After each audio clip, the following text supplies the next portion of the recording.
What's up, Silver and Black Nation, and welcome to the Silver and Black Lair LA Kings edition. On this episode, I'll be talking Kings Jets, Kings Ducks, Kings Senators. I'll also take a look at the stats, standings, injury updates, that, and much, much more. So don't go anywhere. I'll be back in 44 seconds. Grab yourself some popcorn, baby.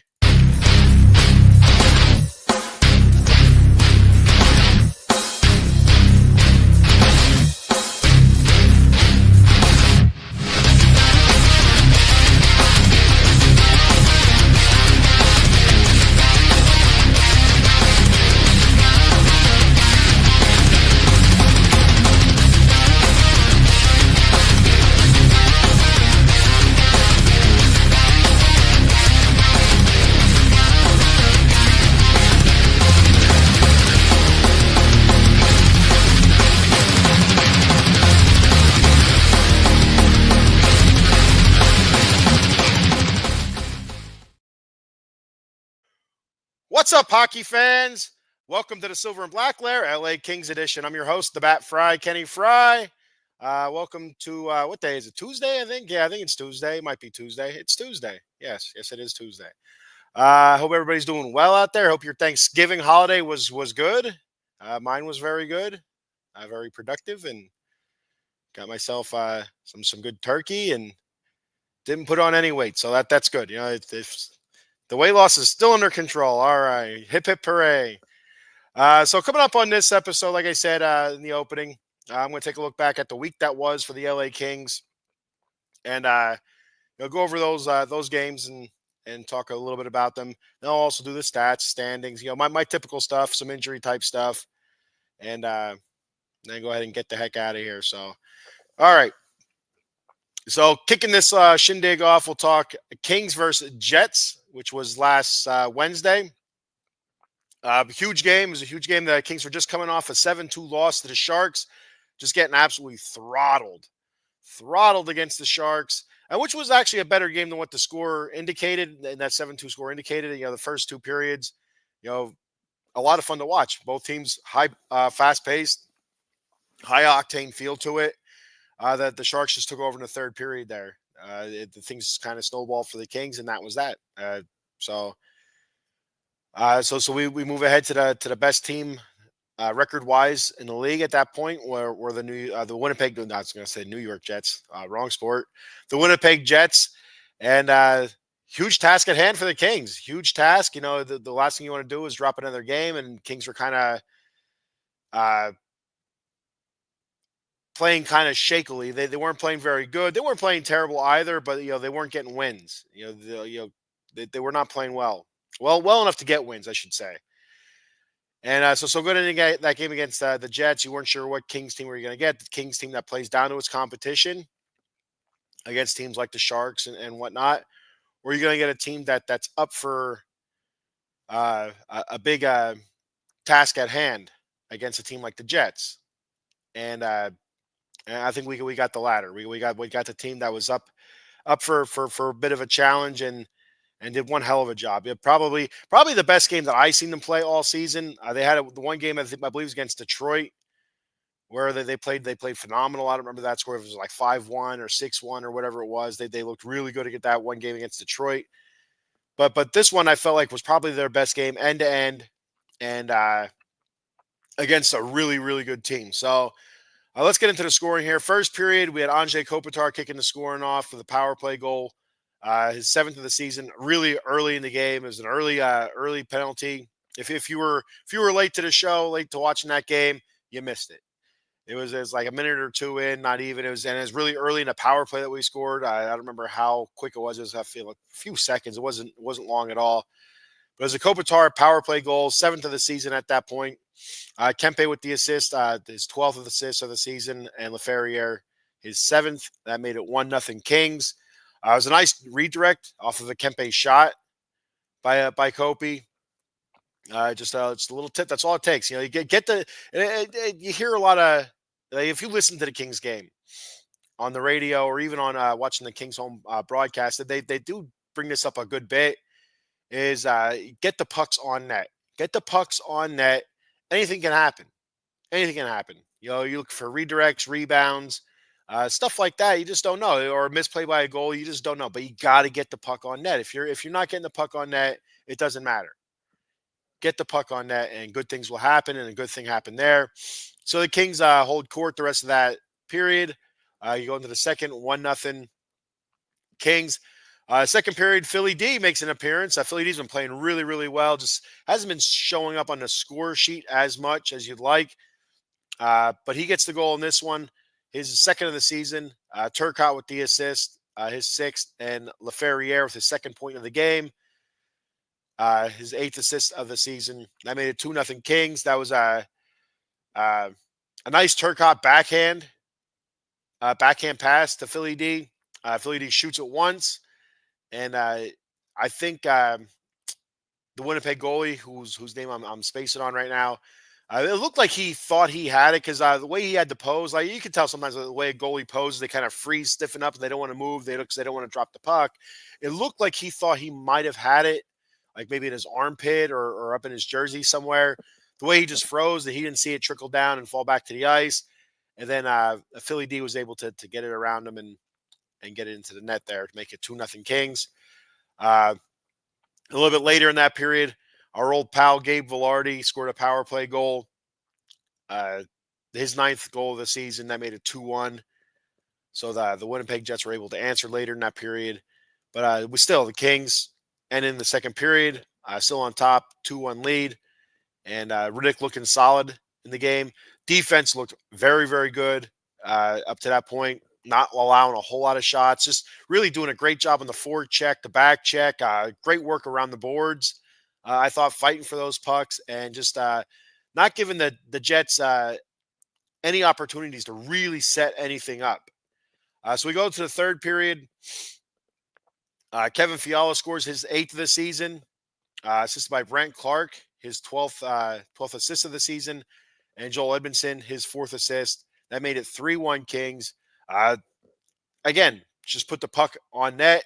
I know this one wasn't technically on net, but we had I'm not sure who was battling down low. It was it Turcotte? I believe it might have been Turcotte battling down low. I can't remember exactly who it was, but they were battling a jet down in front of the net. So Fiala just flung it in their general direction. Either looking for a tip or whatever, and it actually hit off of the skate of the Winnipeg Jet. It looked like I believe it was his left skate, just deflected off of him, shot past the goalie. That made it 3-1 Kings, and from there it was textbook. Kings just great job defensively, keeping the Jets down, and then later on, Adrian Kempe scores on an empty netter. I guess it wasn't quite the length of the ice, but it was at least from somewhere in the neutral zone, I think, or just outside the blue zone, and maybe in the Kings' defensive zone. Kempe scores on the empty net, his 11th of the season, assisted by Andrei Kopitar, his 20th assist of the season, and Vladislav Gavrikov, his 7th assist of the season. That made a 4-1 Kings, and that would be your final. Great game. I can't stress it enough. That's the Kings that we want to see from here on out. Just great job on the forechecking, getting it down into the O zone, keeping it in the O zone, battling for those pucks, getting those pucks, and then setting their offense up. I thought they had great puck movement in that game, as well as defensively, not allowing the Jets to set anything up or to look for rebounds or anything like that. David Rittich not facing a whole lot of shots, but getting the job done. He stopped 13 of 14 pucks for a 929 save percentage. Looking at the game stats for this game, Kings outshot the Jets 33-14. Kings out hit the Jets 32-18. That's where you look back at the forecheck and the back check and great jobs on the boards. I thought, again, the battling for the pucks, great job there. It's you'd have 2-3 Kings battling, trying to get the puck, keep the puck either in the zone or get it out of the zone, just battling along the boards. I just can't say enough about it. The best I've seen all season so far. Out hit 32-18. Face-offs go to the Kings 30-27. That seems to be a recurring theme right now. Kings doing a great job in the face-off circle. Still, there's times where they lose a really big face-off in their defensive zone where you really want to win those, and not because we will coming up here, one of the games I'm going to talk about next. I think that the thing is the Kings and Ducks, where they lost a face off in their defensive zone that led to a goal. But anyway, doing a great job there. Anze Kopitar's been outstanding recently in the face-off circle, doing a great job in this game. He won 66% of his face-offs. Great job there. Power play, Winnipeg was 1 for 3. The Kings were 1 for 2. So getting a power play goal is pretty big. They seem to be coming a little bit more often now. Block shots went to the Kings 13-12. Again, just great team effort here. I can't stress it enough. Great job by the Kings. A couple comments here. Huge win, absolutely huge win. And our boy Cowboy Dave, what's up, buddy? How you doing? I hope you're well. Hope your Thanksgiving was good. Uh, I Did the Cowboys win on Thanksgiving? I don't remember if the Cowboys won or not. I actually didn't watch that game. I did not watch that game. I did watch the Lions and Bears, and I think I watched some of the late game. We went to Hershey Park after Thanksgiving, so that's what we were doing when the Cowboys were playing. Kings 6-4 in the last 10, pretty solid. Yeah, and they've won 3 in a row now, Dave. To finish off November, they won 3 in a row. So you look back before that 6-4 record, it was 3-4, and it was a little bit of a struggle. The Kings were not playing all that well. They had flashes, but I think these last 3 games they've looked really solid. And then again, you kind of look at the competition a little bit with the last 2 games in November against the Ducks and the Senators. But those teams are playing better than what historically they have the last few years. So, and the Winnipeg Jets had the best record at that moment in the league. I'm not sure if they still do or don't. I didn't look at the full NHL standings, but yeah, the Jets are no slouch. So going on for that game, it's very important for the Kings to put the back-to-back great games together. So they went off and they went to travel to Anaheim for the freeway battle there on Friday, Black Friday. And what a lot of fun Black Friday was for the Silver and Black Lair. I had the Raiders on at 3 o'clock, and I had the Kings on at 3:30. I had the old laptop here with the Dofu app. If you're not familiar, look it up. You can stream games or whatever. It's a pain in the ass sometimes because you keep losing streams. Got to keep messing around with it until you actually find a link where the stream holds. And but still, it is what it is. I just can't justify paying absorbent amounts of money just to watch my team get their ass kicked, or like the Raiders. The Kings, usually are pretty solid, so not so much on them, but it's just still just that extra money out of pocket. It's not where I'm at right now. But anyway, so yeah, and it was an interesting day if you know what happened to the Raiders and whatnot. But the Kings, they showed up and they played decent. They didn't play great. They didn't play like they did against the Jets. But the Ducks are much better than what they've been the last few years. They're a tough out. The Ducks are a tough out. The Sharks are a better team than what they've been. They're a tough out as well. So there's no gimmies. It seems like in the Pacific Division anymore. You used to be able to look at your schedule and say, all right, Ducks, Sharks. There's 6 wins there or 7 wins, whatever it would be. Usually they face each other 3 or 4 times a year. And pardon the sniffling. I guess seem to be coming down with a little bit of a cold. But anyway, so yeah, they're tough outs, and especially a rivalry game. Ducks Kings, usually fairly tense. Usually there's a scrum or two, and yeah. So this game we also had Samuel Hellenius, and I believe not. I don't think Andre Lee was back in this game. Was it this game? I think Andre Lee was back.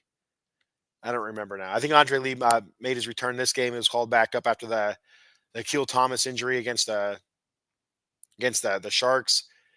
I believe Andre Lee was called up. I could be wrong.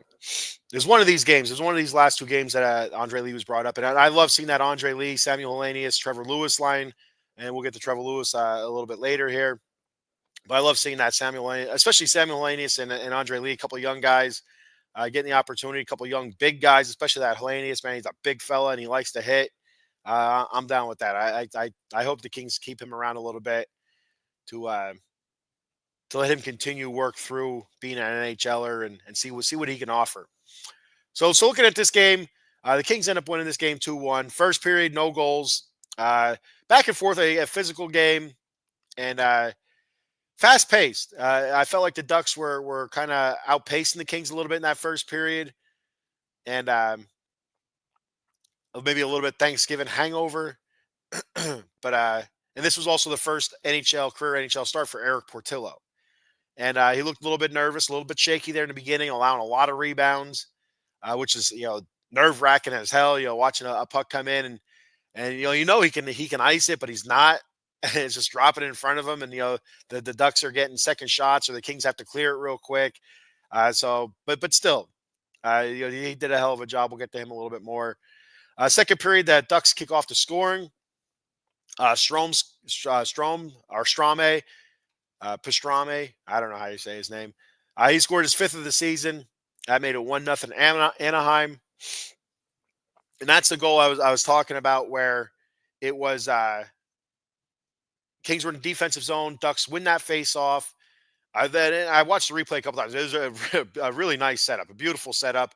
You had one defenseman come across the face of the other defenseman to take that the face-off win.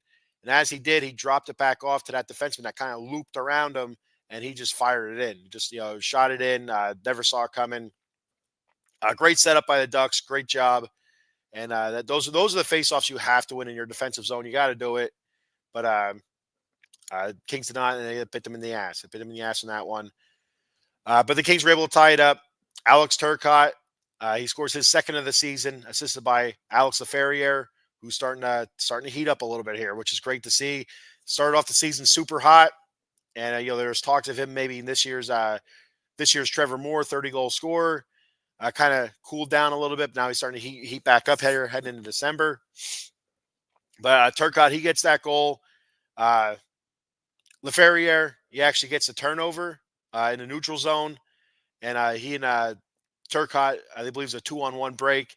Nice pass of Ferrier over to Turcotte, and Turcotte does what he has to do. He doesn't hold it too long. He shoots it right away, gets it up. I believe it's top shelf on the Ducks goalie.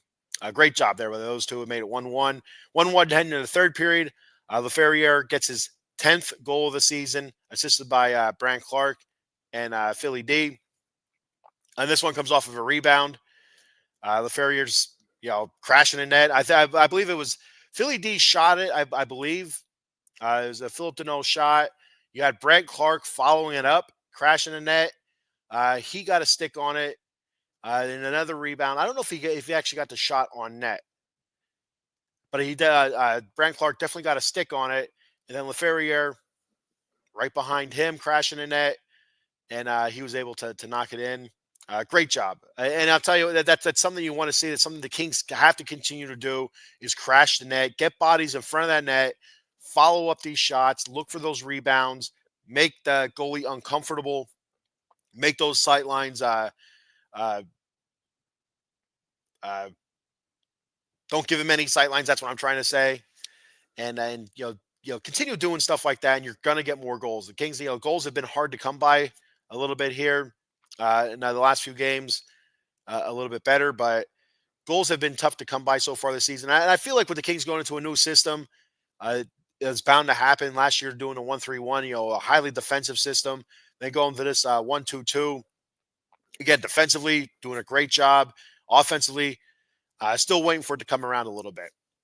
I got a couple more comments here. Dave said the boys beat the Giants on Thanksgiving 27-20. Yes. Okay. I felt like the boys won, but I wasn't really sure.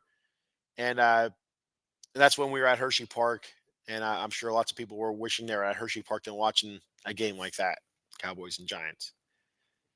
And, they had Daniel Jones wasn't playing. He's in Minnesota. I guess Danny DeVito, the Penguin from Batman Returns, and from Always Sunny in Philadelphia, I guess he wasn't playing. I guess it was a Drew Lock playing for the Giants. So, yeah. And you didn't have Dak in for the Cowboys. You had Cooper Rush, I assume. So, yeah, I won't want to watch that game anyway. Nothing against your Cowboys, Dave. The more they win, that more better chance the Raiders have a higher pick. Even though I do not want the Raiders to tank, that is not who I am. I am Mr. Just Win Baby. I want the Raiders to win, but that's where we're at right now. And a name and a face we haven't heard from or seen in a long time. Our boy Eddie Prather checking in. What is up, Eddie? I hope you're doing well, brother. Hello. It's a great to hear from you, and I hope you're doing well.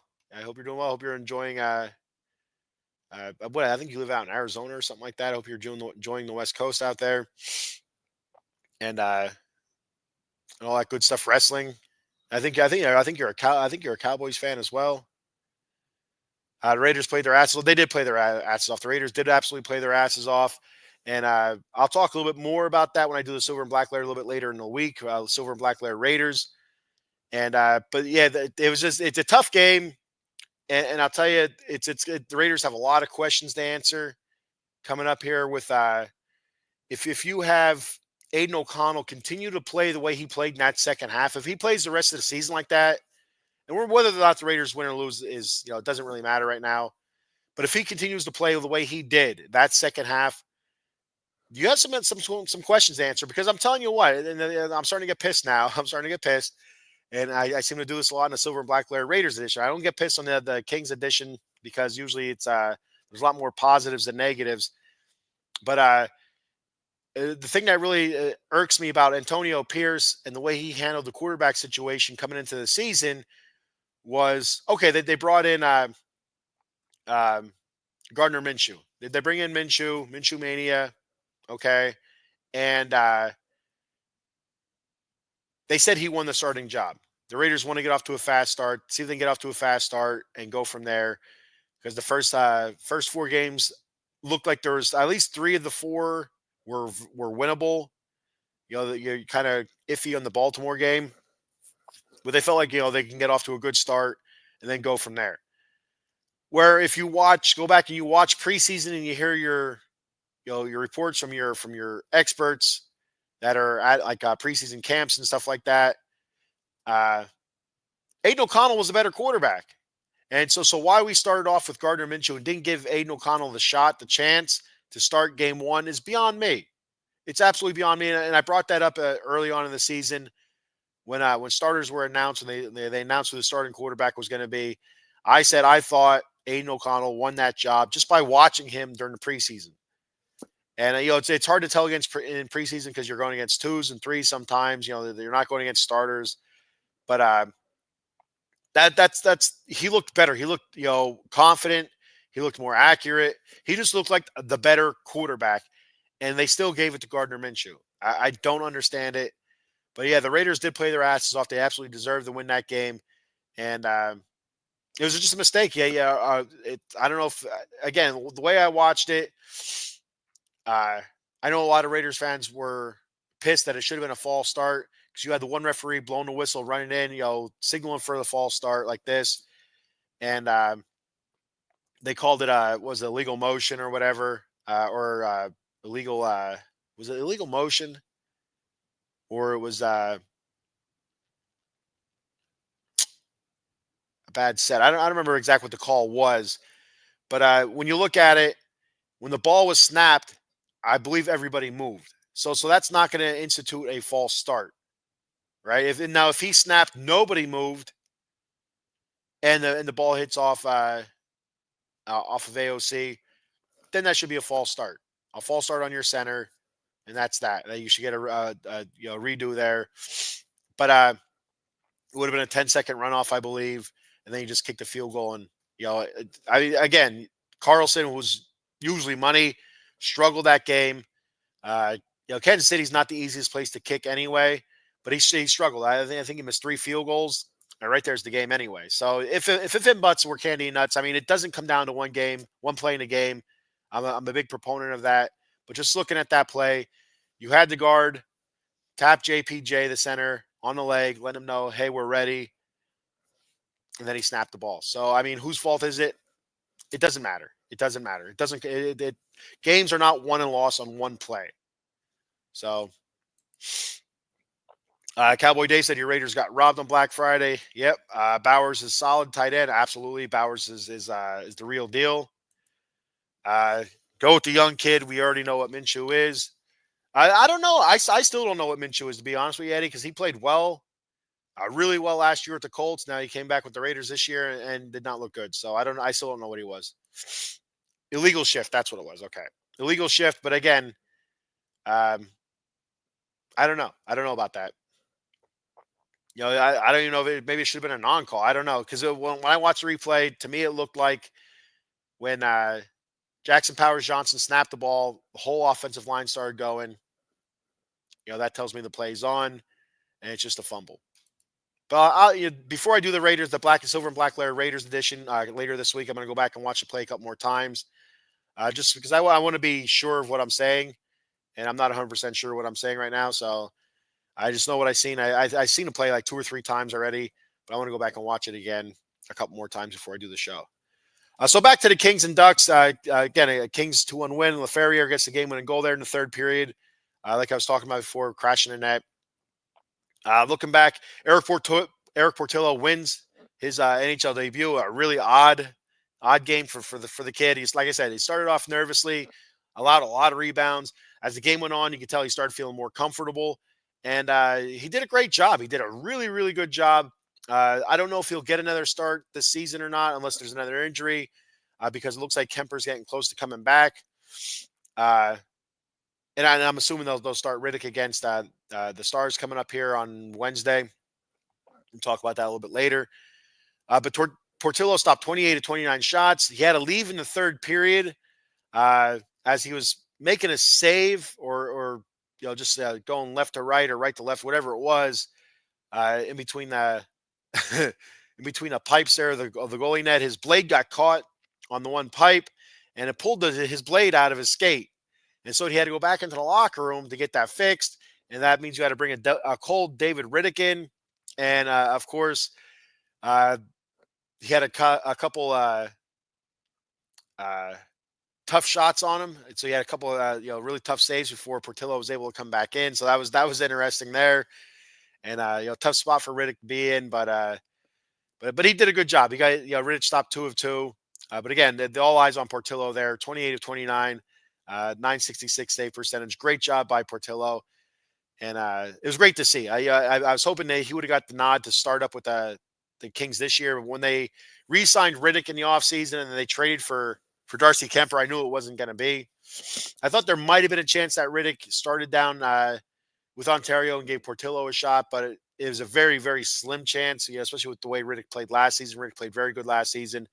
I just knew he was going to be the backup to Kemper. And now with Kemper being hurt, they brought Portillo up, and he's been serving as basically the backup for all the games that I think, except for one. They had Copley, I think, as the backup for one game, and then they sent him back down and brought Portillo back up.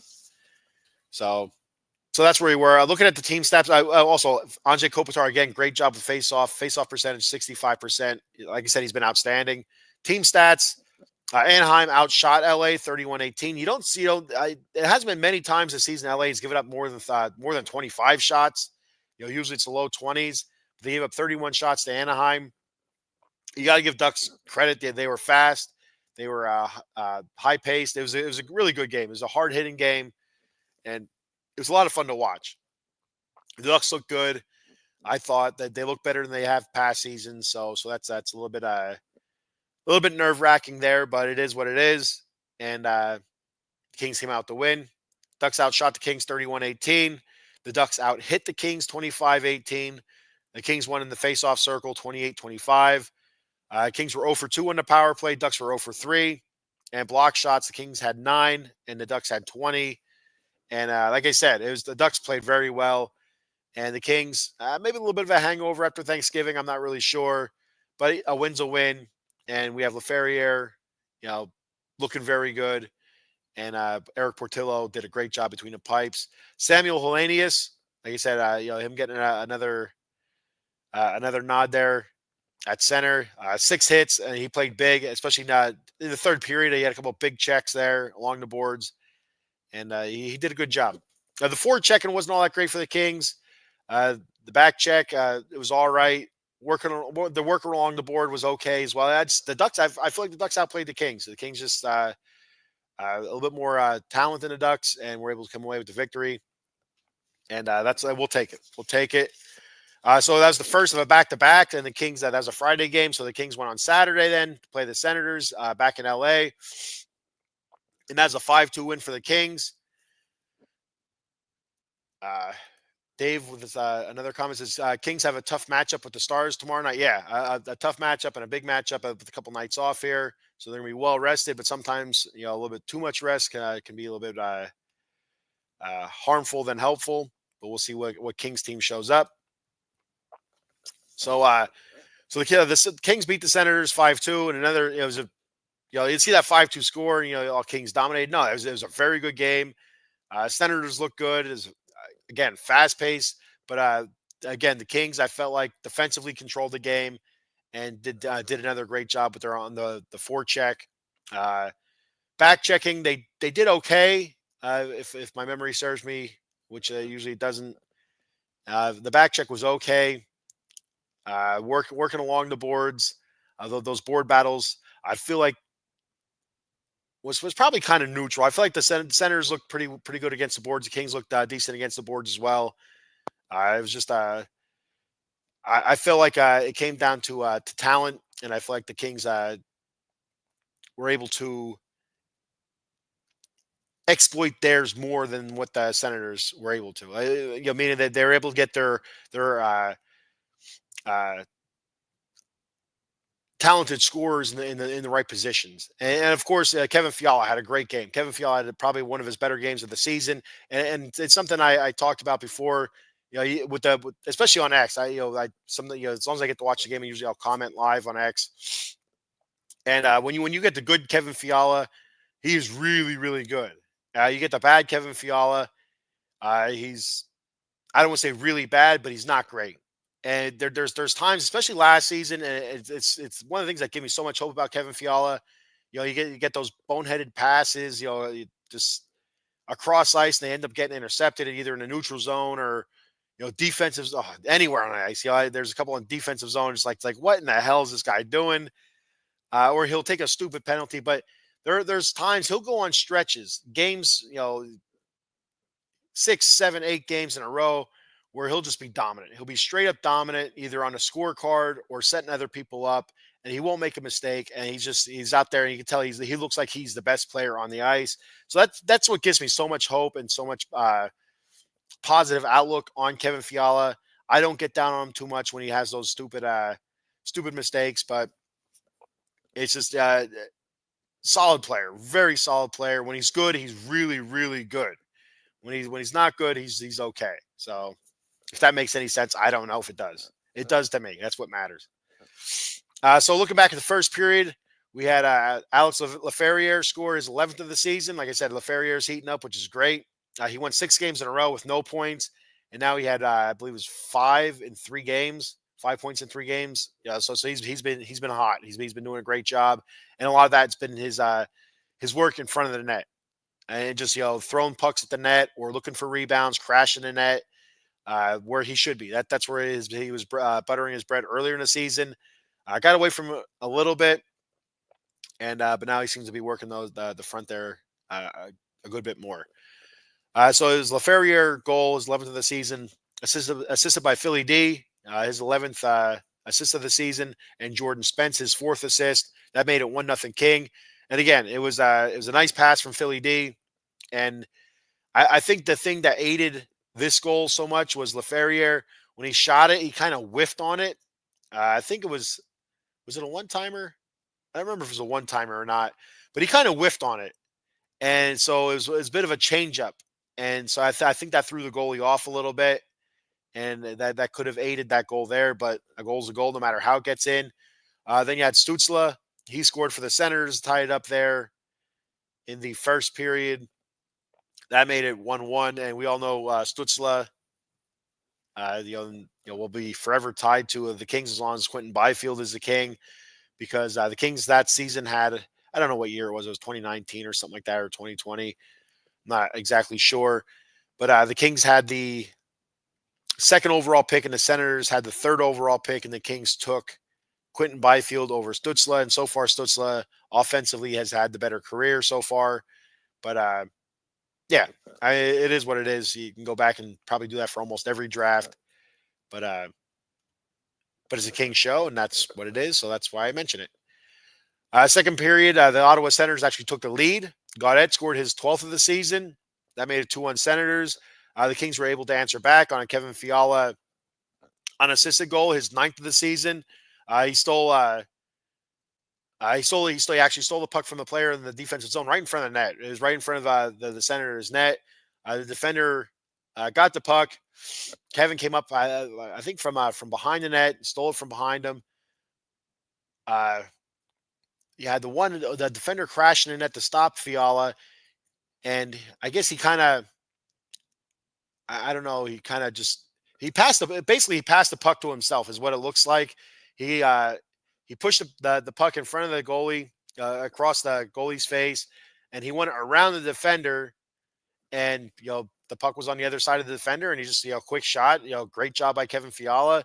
It was a thing of beauty. It really was. I'm doing it. I'm doing it an injustice right now the way I'm trying to describe it, because it's hard to describe. It's something you had to see. But yeah, it was the Ottawa defense had it.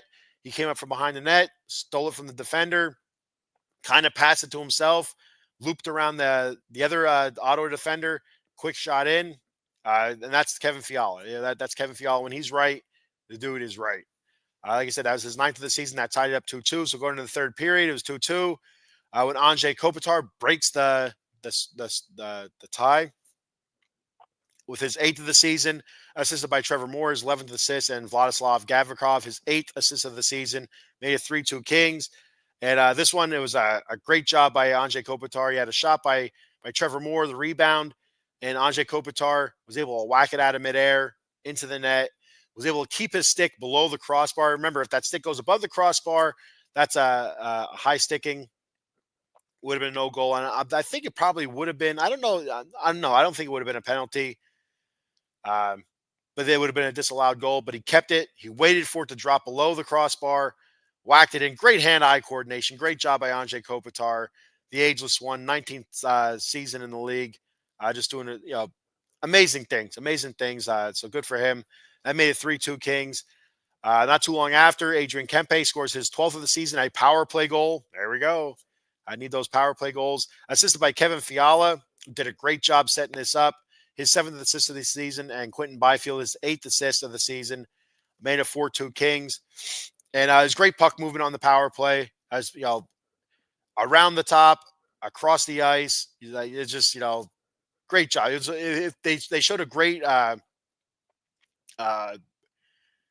aerial view of the Kings doing this power play, and just watching that puck movement going up and around, across, over, back around, across again. It just like your head had to be going like this. The Senators' heads just like watching a ping pong match or a tennis match, just back and forth, back and forth. The puck was everywhere, and before you knew it, Fiala had it right in front of the goalie, got it over to Kempe, and he was able to shoot it from the right side there. Great shot by Kempe, and the Kings got the goal, power play goal. And then a little bit later on, to put the icing on the cake, Trevor Moore scores an empty netter, his 4th of the season. He was back off. He was injured for a couple games, missed a couple games there, so he was back in the lineup. And it was an empty netter, 4th of the season, assisted by Anze Kopitar, his 21st assist, and Vladislav Gavrikov, his 9th assist of the season. That made it 5-2 Kings. And a great job. Great. It was a fun game to watch by both teams.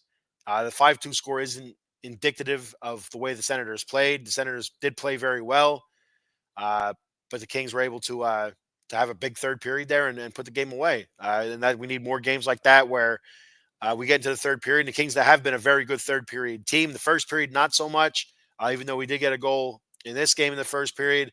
But usually the third period, the Kings are a very good third period team.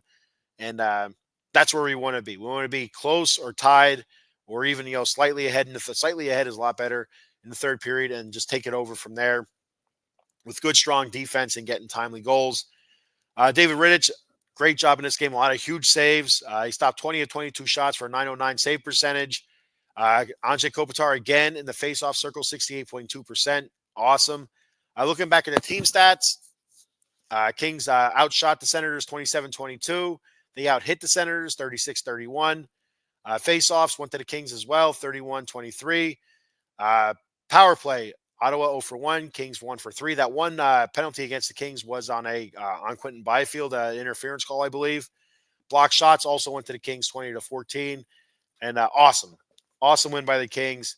3-game win streak. What a way to finish up November, especially after that 7-2 loss to the Sharks. But they finish up November really solid, and hopefully that carries over to into December here, starting tomorrow. Uh, one bummer. Trevor Lewis was injured in this game, lower body injury. Was seen on crutches after the game, so he's probably going to head to the IR. I did see something where they're not expecting him back until maybe mid-January. I, it looked like his leg either hyperextended or buckled a little bit. So maybe it's just something like that. Maybe like a hyperextension where it's maybe a little bit of rest and rehab, then he'll be fine. But the bummer of it is that was his 999th game played. So he had one more before he hit 1,000 and would have been done at home because the Kings played next at home against the Stars. So that's a bit of a bummer, but he's on hold there at 999. The one good thing is that leaves an opening now. Is that where we see Kaliev? Are we going to see Arthur Kaliev now? The Artie party back in the lineup? We'll see. We'll see what happens. Or are they going to call up Samuel Fogimo from Ontario? It's going to be interesting to see what they do. They Kings do have options here. They have options and young options. Trevor Lewis been in the league 19, 20 years, whatever it is. But he's a great job defensively as an defensive-minded offensive guy, defensive-minded forward, I should say. And it's a bummer to lose him with especially all the experience and leadership that he does bring to the team, especially on the fourth line. But that opens the door for somebody else. And I'd really like to see Kaliev, get his ass back in there as he's starting to ramp up. He didn't have a preseason camp because he got hurt the second day of practice after he signed his offer sheet from the Kings, the 1-year offer sheet. So I'd like to see Kaliev in there, just even if it's just to redeem himself from last season and anything like that, because he's a good player. It seems like a good dude. I don't know him personally, but anyway, so we'll see what happens with Trevor Lewis there. So looking at stats for the season so far, you have Anze Kopitar leading the way. He has 8 goals, 21 assists. He leads the team in assists, and 29 points. He leads the team in points as well.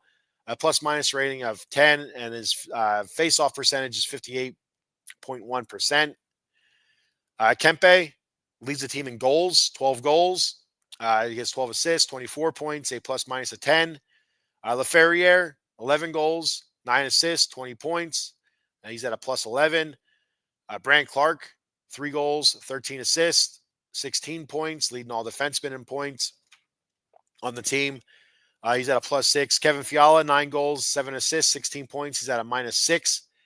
He leads the team in shots with 63 shots. Or no, he's second on the team in shots with 63 shots. Adrian Kempe leads the team in shots with 73. Those are the two guys you want shooting. And Fiala leads the team in power play goals. Trevor Moore, 4 goals, 11 assists, 15 points. He's at a negative 2. Trevor Moore, he seems to be playing a little bit better. Like I said, he was hurt for a couple of games there, but he gets a goal in his return, even though it's an empty netter. Still take it. He was very noticeable out there. I think he was on the first line with Kopitar and Kempe. Very noticeable out there. Did a good job.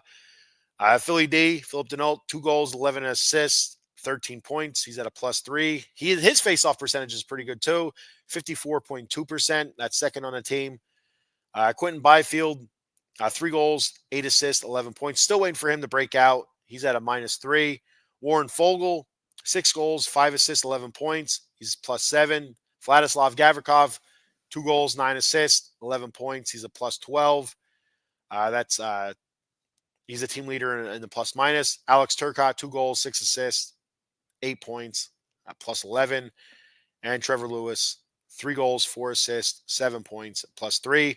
Looking at the goalies, David Rittich is now 9-6, 2.48 goals against, save percentage at 887, which isn't great at all. But you go back and you look up the 7 goals that he gave up against the Sharks and say, okay, yeah, that's where it's at. So Erik Portillo, only 1 game, so he's 1-0, 1.02. Goals against, a 966 save percentage. Darcy Kemper, who we're expecting back here pretty soon, he's 4 wins, 2 losses, 3 overtime losses, 2.66 goals against, but a 903 save percentage. Who's next for the Kings? You have the Dallas Stars next on Wednesday at 10 p.m. That's going to be on TNT and Max. So for those of you out there who don't uh, have any subscriptions like Max, or you don't have ESPN Plus or whatever, or FanDuel Sportsbook, or the FanDuel Sports Network, or whatever it is that the Kings play on now. It used to be Bally, but now it's FanDuel. Uh, so for those of you that don't have that, it's going to be on TNT as well, so you can watch it there. And Saturday is their next game after that against Minnesota. Another tough game. That's an 8 o'clock game on Saturday. That one's on ESPN Plus. And that'll wrap up their 9 games at home or in Southern California. They have 9 games in a row where they were either at home or in Southern California. I think seven home games out of the last 9. And their two away games. One was in San Jose and one was in Anaheim. So they're in Southern California. So they didn't have to go very far. But the next after that are all away games on the East Coast. And I am hoping to go to the one in Philly. That is the plan right now. That's on the 19th of December. That's a Thursday night game. I have my vacation day in already at work, my last vacation day of the year. I just got to buy those tickets yet. So hopefully here in the next day or two, I'm going to buy those tickets, and that'll be it. That'll be my first NHL game. I'm super excited. And it'll be the first time I ever get to see the Kings then, obviously. So those are our games coming up here next. Tough games against Dallas and Minnesota, both at home. So looking at the standings here in the Pacific Division, right now still the Vegas Golden Knights leading the way, 15 wins, 7 losses, 3 overtime losses, 33 points, a plus 12 goal differential. The Kings are back in second place, 14 wins, 8 losses, 3 overtime losses, 31 points. They're at a plus 8 goal differential. Then you have Vancouver, who played very well this past week. 13 wins, 7 losses, 3 overtime losses, 29 points, plus 2 goal differential. The Oilers, they're starting to play well, of course. 13 wins, 9 losses, 2 overtime losses, 28 points. They're at a -1. Calgary, who was in second or third place last week, they dropped down to 5th. 12, 9, and 4, 28 points, a -8 goal differential. Anaheim, who was second to last, now they're 10, 10, and 3 with 23 points, a -7 goal differential. Then Seattle, 11, 13, and 1, 23 points, -5. And then San Jose Shark at the bottom there, tied in points with Anaheim and Seattle, 9, 13, and 5, 23 points, and a -18 goal differential. And you look at it, 10 points separates top from bottom. That's not terrible. It's a lot of parity there in the Pacific Division. And just looking at your top 5, 5 points separating the top 5. So a good week and a bad week by somebody, who knows what could happen. Excuse me. A couple other stats. Kings are 16th in the league in goals for per game with 3.04. They're 5th in the league for goals against per game at 2.68. Power play percentage, god awful, 25th at 16.4%. Penalty kill, 16th at 80%. It's about average. Shots per game, 22nd in the league with 28.2 shots per game. Shots against per game, first, 24.2. Face-offs, 9th in the league at 52.1%. Doing a good job there. Looking at a couple injuries here. Akil Thomas, looks like he's on the IR. Not sure when he'll be back. I was looking, I didn't see anything. So maybe sometime early December here. I think he's eligible to come off on the 7th. Trevor Lewis, like I said, they're expecting maybe mid January, sometime around there. Maybe late January. We'll have to wait and see. Darcy Kemper, he's eligible to come off the IR, I think sometime this week, or he is off the IR. They're expecting, one report I read was saying they're expecting that he could be back this week. So we'll wait and see. Caleb Jones, I haven't seen anything. He's eligible to come off, I believe, December 7th as well, but I haven't seen anything. And Arthur Kaliev, he's close to returning, skating, red jersey, last I heard. That's the non-contact jersey. So he's just ramping up, basically, to NHL speed. And hopefully we see him sooner rather than later. And the one thing about Darcy Kemper was he was not wearing a red no contact jersey. So that's good news there for goalie Darcy Kemper. So that's all I have on your LA Kings. So before I check out of here, got a couple things I want to let you know about here, of course. And our sponsors, Jason Fine, attorney Big Al. You can reach Big Al at 1-800-HURT-123. That's 1-800-HURT-123. Attorney Big Al, Jason Fine, specializes in motor vehicle accidents, slip and falls, workman's comp, and personal injury claims. He has 3 office locations conveniently located throughout Pennsylvania and New Jersey. His office in New Jersey is located in Cherry Hill on 3 Greensward Lane. The phone number there is 856-209-5258.